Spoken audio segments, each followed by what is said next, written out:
Definitely, winning was something was one of the goals for me last year, and getting to do that was awesome. And that was some of the conversations I had with Jacko coming in, and obviously, winning Super Rugby before as well with the Crusaders, and from that, just gaining a lot of experience from that as well. And that was one of the conversations with the coaches, and what I bring. For me, it's taking that role, I guess, seriously in sense of adding to what's already here, and obviously lifting the standards as well.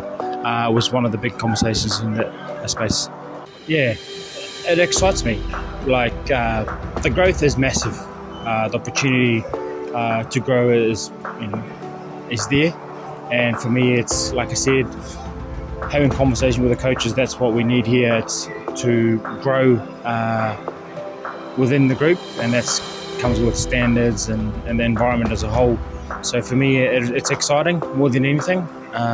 Seeing what's already here and obviously adding to it and building on it, and hopefully we can take this team to a very better place in the next couple of years. So.